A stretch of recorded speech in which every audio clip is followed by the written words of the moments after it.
Баршаңызға қайырлы күн. Менің каналымның оқырмандары, менің каналымның көрермендері. Ең алдымен таныса кетейік. Менің есімім Айсима болады, жасым 32-де. 6 баланың анасымын, үйде отырған көп балалы аналардың бірімін. Мен каналыма осы күнге дейін тек қана рецепттер салып жүрмін. Енді бұдан былай кішкене өзгерістер жасап жатырмын каналыма. Яғни менің каналым енді көп балалы ананың бір күні, яғни үйімдегі үй жинаудағы шаруаларымды, тамақ істеудегі әдістерімді, киім жинаудағы жаңағыдай лайфхактарыммен, істермен бөлісіп отыратын боламын. Көп балалы ана болғандықтан кішкентайым бар. Мен тек қана үйдемін, ешқандай жерде жұмыс жасамаймын, сондықтан үйде босқа қарап отырмайын деп осындай өзімнің үй жағдайындағы атмосферамды, үй жағдайындағы блогымды жүргізейін деп шештім. Сондықтан да егер де менің блогымдағы үй жинаудағы, тамақ істеудегі әдістерім кейбір қыз-келіншектерге ұнап жатса, мен өте қуанышты боламын. Егер де менің видеоларым сіздерге ұнап жатса, менің каналыма жазылып кетіңіздер, лайктарыңызды қойыңыздар, астына міндетті түрде комментарий жазыңыздар. Мен барлық комментарийге жауап жазатын боламын. Мен өте қатты қуанып қаламын сіздер комментарий жазсаңыздар. Сондықтан да менің осы қазақша контентте каналымды қолдап, менің каналыма жазылып, барынша сіздерден қолдау күтемін. Балаларға чай тамақтарын бердім, мұнда жұмыртқа қуырдым. Сонымен дастарханымыз қазір осылай шашылып жатыр. Қазір жинап алатын боламын. Телефонның зарядкасы тез құртыла береді, сонымен зарядкаға қосып қойдым. Мұнда сіздермен бір бөлісейін деп тұрған дүнием.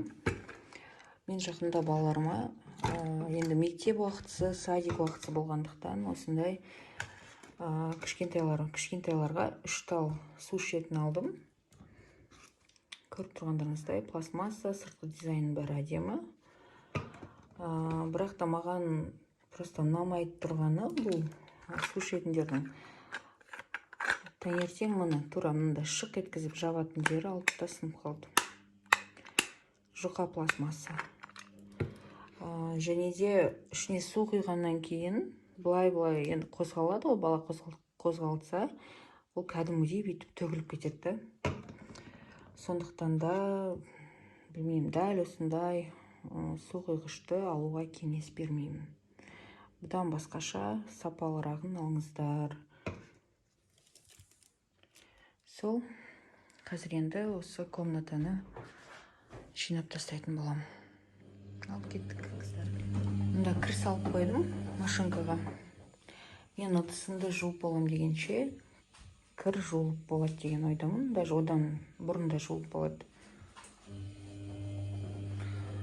Дала бізде осындай күшті ауа райы болып тұр.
Мұнда балаларға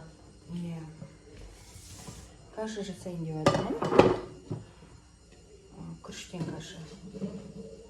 Осындай таза ыдысымызды аламыз да, ішіне енді әр отбасында осындай күріш кашаны сүттен жасалатын әрқалай жасайды. Мен өзім жасалу жолын бөлісетін боламын сіздермен. Мен қазір 1,5 кесе күріштен жасаймыз. Бір кесесі кетті. Ішіндегі жаңағыдай артық заттар болса тазалап аламыз. Енді жарты кесе. Осындай.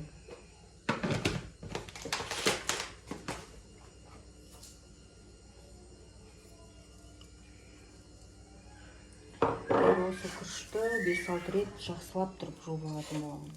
Мұнда 1,5 кесе күріш, енді осы 1,5 кесенің үстіне мен 3,5 кесе су құятын боламын.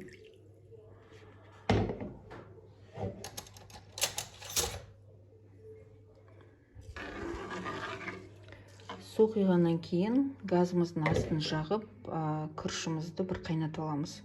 Бір қайнағаннан кейін газдың астын ең төменгі отқа қойып, бір 15-20 минут көлемінде жай отта пісіреміз. Яғни бізде суының бәрі тартылып, күрішіміз, яғни су қалмаған кезге дейін солай пісіріп. Газдың астын жағып қойдым.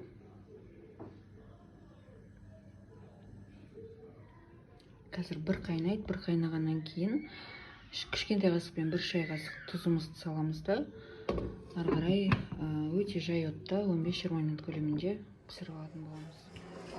Келесі менде окорочкаларды жақсылап тұрып мұздан ертіп алдым. Енді окорочкаларды сүйегінен тазалап духовкаға жіберетін боламын.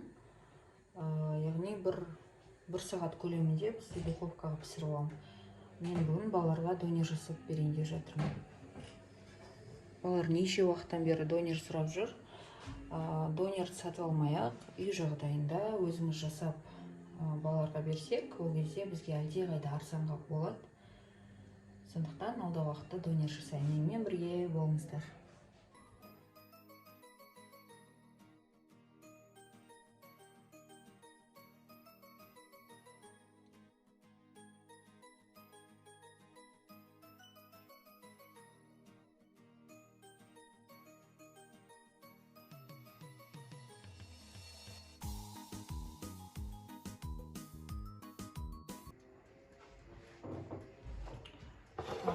Окорочкаларды турап, жаңа сүйегінен ажыратам деген, соны сүйегінен қалдырдым қайтадан.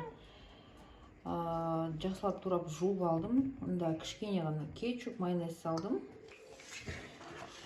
Енді чеснокты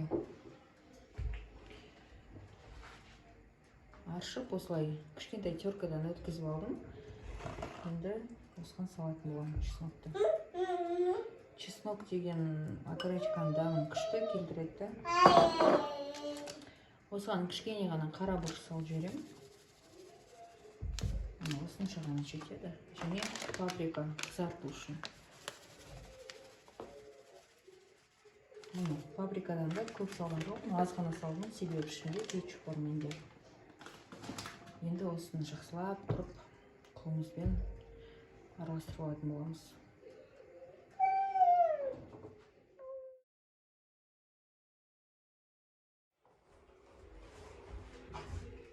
Енді печкаға салатын болам. Мен мұнда печкамды 200 градусқа қойдым, асты үстімен. Минуты маңызды емес, примерно 50 минуттай пісіретін боламыз. Бұл бізге донерге арналған окорочка.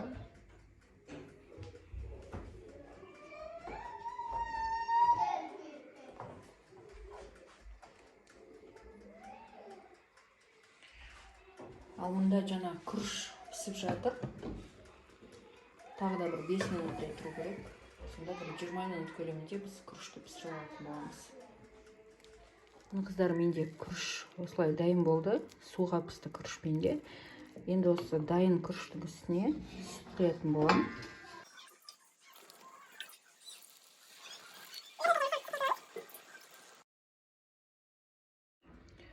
Сүт пен күрішті жақсылап араластырып алдым. Менде сүт алдын ала піскен болғандықтан мен сүтті қайтадан қайнатпаймын осы жерде. Егер де сіздердің сүттеріңіз піспеген болса, яғни піспеген сүт құятын болсаңыздар күрішке, ол кезде күріш екеуін жақсылап араластырып, бір қайнатып аласыздар. Содан кейін барып қаламызша жана қант, май салатын боласыздар. Мұны мен бәрін осылай жақсылап араластырдым. Енді қант салатын боламын.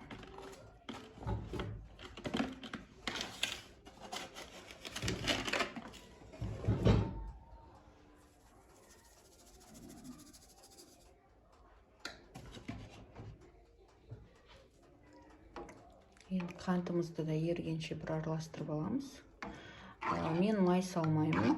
Себебі мен балаларым майды ұнатпайды. Сондықтан тек қана қант саламын.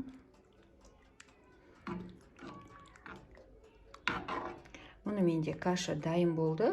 Енді бетін жауып, бір 5 минутқа қалдыратын боламын. Одан кейін уже балаларыма құйып беремін. Мұнда донерге арналған ішіне қосатын сәбіз. Енді сәбізді теркадан өткізіп, маринадтап қоятын боламын алдын ала. Ал кеткенде сәбізімізді теркадан өткізіп аламын.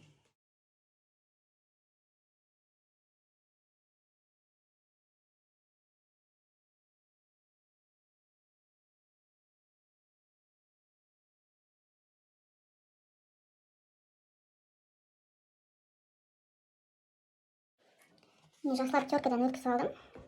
Қалған сәбіздермен алдағы уақытта күріш қосатын боламын. Сондықтан бұларды пакетке салып, холодильникке салып қоямын. Мұнда салатқа осындай чим-чим пайдаланамын мен. Көбіне осы чим-чиммен жасаймын. Өте жақсы. Бірінші жақсылап тұрып, астында қатып қалғандар болады. Солардың барлығын біріктіріп араластырып аламыз. Приправаның бәрін салып, жақсылап су шыққанша мұжып алып, ары қарай холодильникке салып қойдым. Енді өз комнатама кіріп, комнатаның барлығын осылай бір сыпыра, бір келкі жинап шықтым. Комнатаға занавескамды әлі ілген жоқ болатын, оны алдағы уақытта ілетін боламын.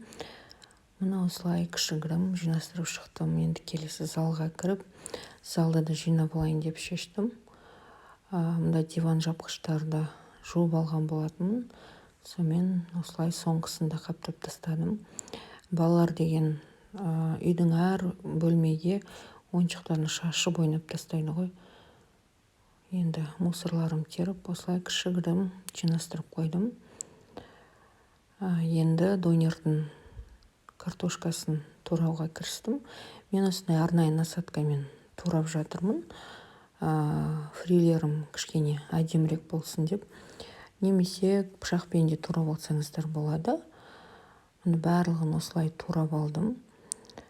Мен жаңағы тұзды суға салған жоқпын. Осылай турап, кішкене тұздап қоям енді. Дәмді ме екен каша? Иә. Мен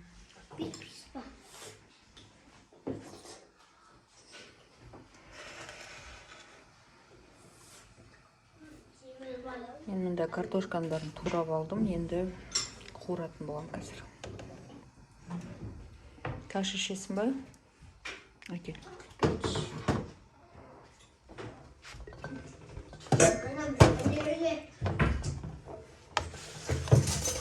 Балалар үйге енді кіріп жатыр.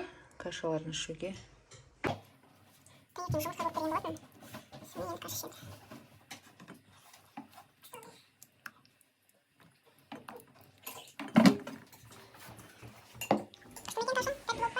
Мұнда менде лаваш дайын, кетчуп майонез.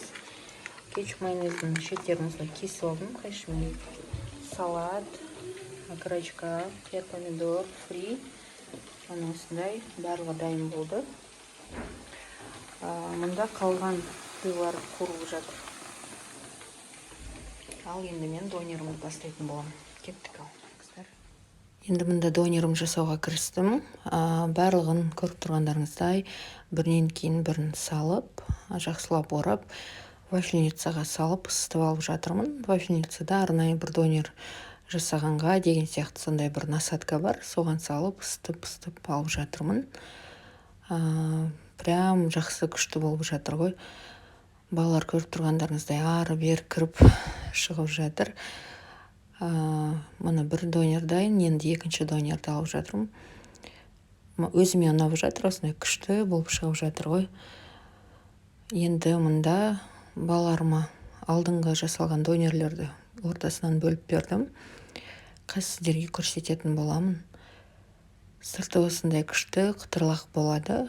Іші мына дәл жаңағы мастер донер сататын жердегі донерлер сияқты осындай тәбетті ашатын дәмді күшті донер болып шықты. Сіздер де дәл осылай мен жасаған рецептпен жасап отбасыларыңызды қуантсаңыздар болады. Үйдің іші тып-тыныш, балалардың барлығын жеп ішіп далаға шығып кетті. Осындай болып жатырмыз үйдің ішінің барлығы. Қазір осының барлығын бір жинап аламын, жақсылап. Балалардың барлығы далаға шығып кетті ойнауға. Енді үйдің барлығы осылай шашылып жатыр. Осылардың бәрін жинап алатын боламын. Балалы базар демекші, бала үйде болған кезде ойыншықтарын да шашады, киімдерін де шашады, кішкентайларым саяққа дейін ойнап кетеді ғой. Барлық үйде балалардың барлығы осындай деп ойлаймын. Мына енді ыдыстарымның барлығын осылай жақсылап тұрып жуып алдым. Достар, осымен менің үйдің атмосферасындағы бүгінгі видеом аяқталуға жақын қалды. Егер де сіздерге менің блогым, менің түсірген видеоларым ұнаса, лайк басып комментарий қалдырыңыздар. Келесі видеоны алдағы уақытта күтіңіздер. Рахмет.